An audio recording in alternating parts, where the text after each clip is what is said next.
Salut Booktube, j'espère que tu vas bien. Alors nous revoilà aujourd'hui dans une nouvelle vidéo sur la chaîne 4e de couverture. Aujourd'hui, je vous reviens avec une série de vidéos. En fait, c'est la première d'une série de vidéos où je vais vous présenter des recommandations par couleur de couverture. J'ai vu ça passer sur TikTok, sur Instagram et je me suis dit, ben écoute, c'est le moment de revoir ma bibliothèque et de vous faire des recommandations par couleur. Aujourd'hui, on commence avec la couleur bleue. Bien excitée de vous partager ça. Donc avant de commencer, je vous invite à faire le pouce en l'air, abonnez-vous à ma chaîne et à mes différents réseaux sociaux si ce n'est pas encore fait. Ils sont dans la barre d'informations et sur ce, commençons la vidéo.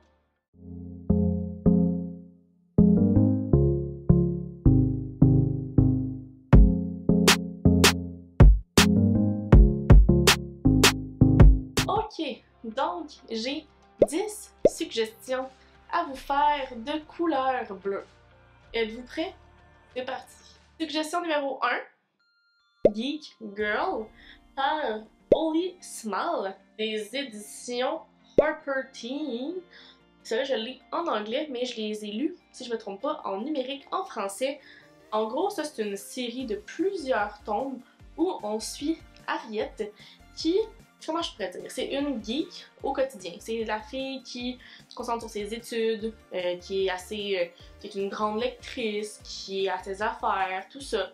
Puis, qui n'a pas nécessairement le physique d'un mannequin, qui est pas dans les grands standards de beauté, tout ça. Mais tu sais, c'est une fille super gentille, qui a de la misère à discuter avec les gens, c'est pas la plus sociable, mais elle a quand même son petit cercle d'amis. Puis, du jour au lendemain, Harriet se fait proposer un poste comme mannequin. Et là, disons que ça change un peu sa vie parce que sa meilleure amie, elle est vraiment jalouse parce que c'est son rêve à elle. Donc, on va suivre Harriet dans cette quête de son nouveau métier qui comporte des hauts, des bas, des nouvelles expériences. Elle en apprend vraiment beaucoup, la petite, là-dedans, et c'est assez cocasse.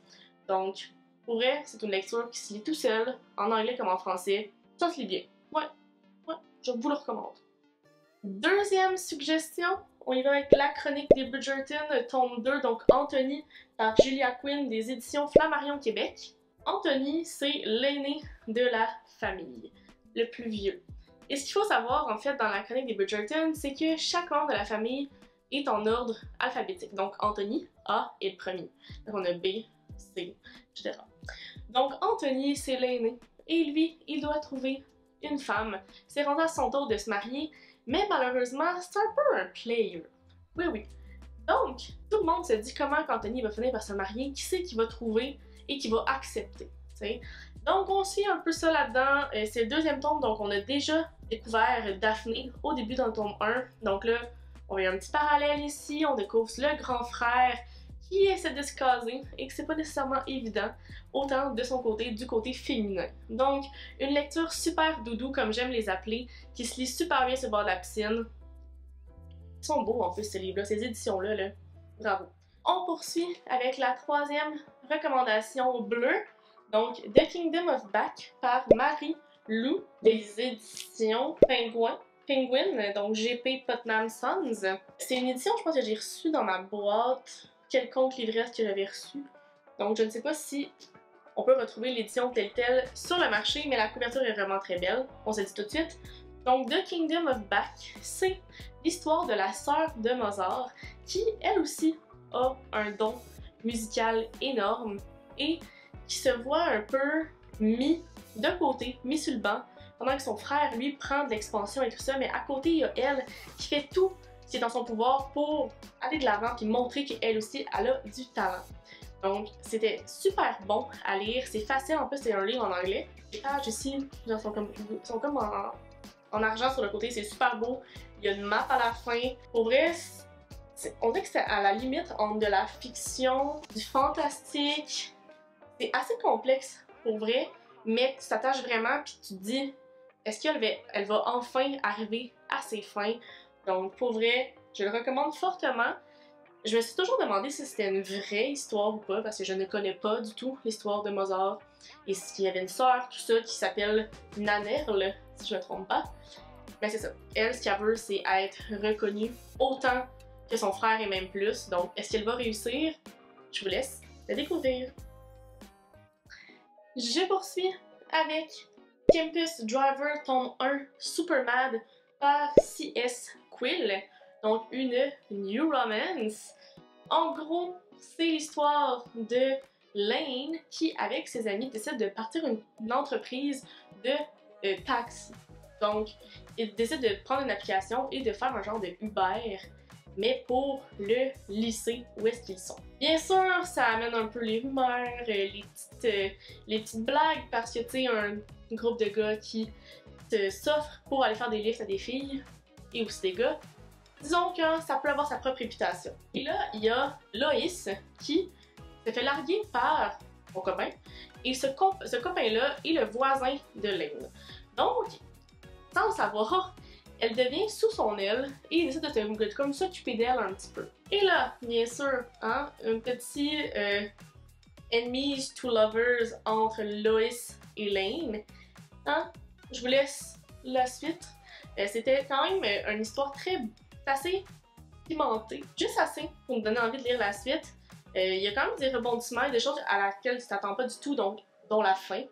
Je veux dire, la fin m'a quand même chouquette et j'avais vraiment hâte de lire le deuxième. Si je me trompe pas, au Québec, on a accès aux tomes 1 et 2, mais il me semble qu'il y en a comme peut-être 3 disponibles en France, mais c'est une saga qui se lit super bien, même si c'est quand même une très grosse bricasse.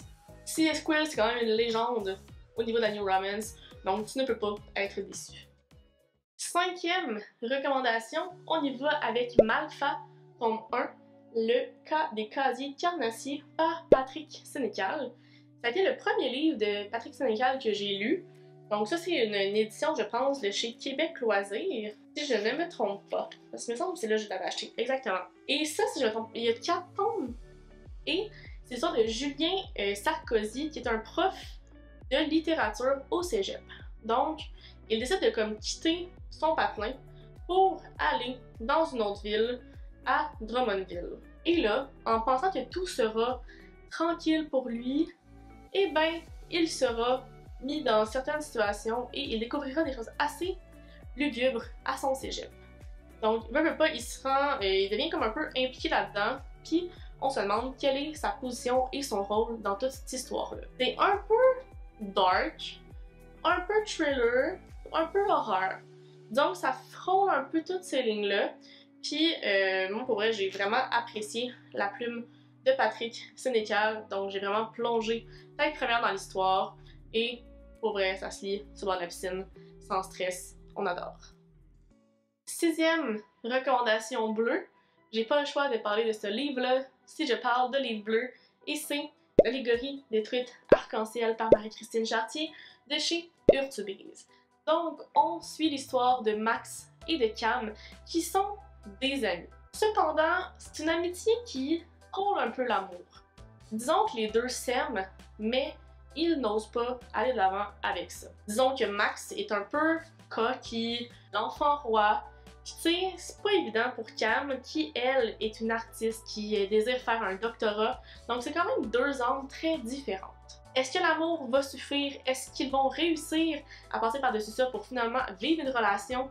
Je vous laisse deviner, je vous laisse lire, mais c'est tellement doudou. Pour moi, les livres de Marie-Christine Chartier, c'est tellement immersif, c'est tellement relatable, ça fait du bien parce que c'est des situations qu'on peut vivre au quotidien. Donc, pour vrai, je recommande de lire ça. C'est seulement 216 pages. Si tu l'as pas encore lu, cours. Maintenant. 7e recommandation bleue, La sélection par Caracas. Celle-là, c'est l'édition Upper Teen. Cette saga-là, qui c'est qui connaît pas La sélection?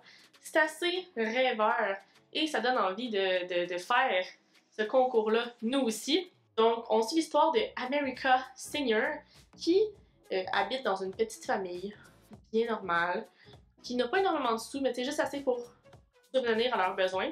Et là, les parents voient qu'il y a une espèce de concours qui peut être fait pour gagner la place à côté du grand roi Maxon. Pour ce faire, il y a une grande sélection et vous avez la chance de recevoir des fonds quand que votre enfant participe à ça. Donc bien sûr, les parents sont comme vas-y, vas-y, vas-y, en même temps, tu vas peut-être trouver l'amour, tout ça, mais America, elle, c'est pas ça qu'elle veut, malheureusement. parce que America est en amour avec Aspen qui est dans un caste un petit peu plus bas qu'elle. Donc là, pour elle, c'est un peu un dilemme entre je vais faire la sélection, je laisse tomber Aspen, avec qui elle vit une relation un peu secrète, parce que vu qu'il est plus bas qu'elle, c'est pas super bien vu, ou bien elle va faire la sélection. Pour faire la sélection, il faut être sélectionné et c'est ce qui se passe, donc elle va faire le processus, il se passe énormément de choses, elle vit mille et une remises en question, mais pour vrai, c'est super attachant comme histoire, et le premier tome nous laisse sans voix à plusieurs reprises, donc si jamais vous n'avez pas encore lu la sélection, je vous le recommande, c'est une très bonne lecture. 8e recommandation, Shadow Me par Tahereh Mafi, des éditions Harper. On dirait que tous les livres en anglais c'est des Harper. Donc, c'est l'histoire de Juliette qui a un toucher fatal.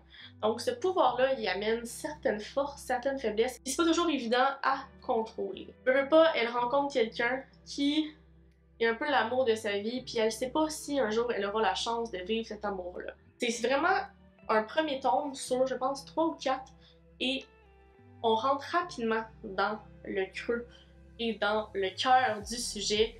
C'est vraiment bon, c'est fantastique, fantasy. Bref, pour vrai, moi là, je capote sur cette histoire-là. Juste la perception d'elle face aux autres autour, parce que tout le monde trouve que c'est un monstre, que c'est pas normal, puis genre non, ce que j'ai en ce moment, c'est un don, c'est un pouvoir que personne d'autre peut avoir, donc avant de l'utiliser à bon escient. T'sais. Fait que pour vrai, si vous voulez lire une petite histoire fantastique qui comporte un peu de romance, ça va vous plaire, j'en suis certaine.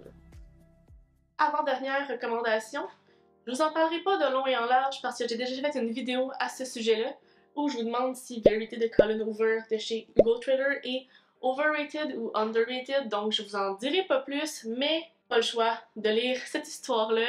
C'est mind-blowing comme histoire, je vous dis, c'est rare les gens que je connais qui lisent ce livre-là sans se dire « Oh my god, qu'est-ce que je viens de lire? » Donc, on suit l'histoire de Verity, qui est une autrice prolifique et qui malheureusement du jour au lendemain devient invalide et demande à Lowen Ashley de devenir sa ghostwriter. Pour ça, bien sûr, Lowen doit aller habiter avec Verity et son mari, Jérémy, pour vraiment s'imprégner de l'univers de Verity, pour vraiment essayer d'écrire vraiment quelque chose à sa valeur, parce que c'est une biographie. Donc, veut pas, t'as pas le choix de comme être là, lire les anciens textes et tout ça, puis Lowen découvre quelqu'un de complètement dégueulasse, et elle se dit, ben non, qu'est-ce qui se passe, puis on apprend tellement de choses dans cette histoire-là, puis là, une histoire d'amour se tisse entre Lowen et Jérémy. C'est pas évident parce que ça se fait devant les yeux de Verity. Bref, je peux pas vous en dire plus parce que je peux vous spoiler. Allez voir ma vidéo si vous voulez en savoir plus, mais pour vrai, lisez ça. Ça vaut le coup. Dernière recommandation bleue, Sibylle de chez Hugo Newway par Valentine Lalande. Un livre que j'ai reçu en service presse, sans trop savoir à quoi m'attendre, mais pour vrai, déjà en arrière, on voyait #amitié, #body positive, #tolérance. Je suis comme, oh, ça me parle beaucoup. Donc dans ce livre, on suit l'histoire de Sibylle qui se trouve inintéressante, plate, moche, fade, à comparer à son amie Sophia qui, elle, est explosive, assumée et, dans le fond, elle a beaucoup d'envie pour sa personnalité, son aplomb et sa confiance en elle. Puis, Sibylle a un crush sur Soren. Il est vraiment mystérieux, il est tout dans le fond de la classe, tout ça. Puis, il y a un jour où est-ce qu'en classe, le prof décide de faire des pairs d'équipe. Puis, malheureusement, Soren se ramasse avec Sophia. Qu'est-ce qui va se passer? On sait pas. Sibylle se ramasse avec un gars qui l'intimide, qui est vraiment pas gentil, et est-ce qu'il va devenir mieux avec elle? Est-ce qu'elle va réussir à le retourner de bord et le faire devenir gentil? Qu'est-ce qui va se passer entre Sophia et Soren? Tout ça, c'est un quatuor avec plein de questions et si peu de réponses. Je le sais, mais pour vrai, c'est vraiment bon. On parle de body positivity, on parle de confiance en soi, d'acceptation de soi. Pour vrai, c'est vraiment très bon et très doux. Donc, c'est quand même un gros bricasse de 350 pages, mais ça se lit en un clin d'œil. Et voilà mes recommandations de livres bleus qui se trouvent dans ma bibliothèque. N'hésitez pas à me dire en commentaire quel livre bleu avez-vous dans votre bibliothèque. Peut-être que je vais en ajouter d'autres, qui sait. Je suis toujours prête à acheter des nouveaux livres. Faites le pouce en l'air si ça vous a plu. Abonnez-vous à ma chaîne et à mes différents réseaux sociaux si ce n'est pas encore fait. Ils sont dans la barre d'informations. Restez à l'affût parce qu'il va y en avoir d'autres avec d'autres couleurs. Hein? Je revois toute ma bibliothèque, mais ça me permet de vous faire des recommandations en lien avec ce que j'ai. Et bien sûr, allez voir ma dernière vidéo en ligne, juste ici, où je lis 3 romances recommandées par TikTok. Alors sur ce, je vous souhaite de très belles lectures et on se reparle très bientôt dans une nouvelle vidéo. Bye bye!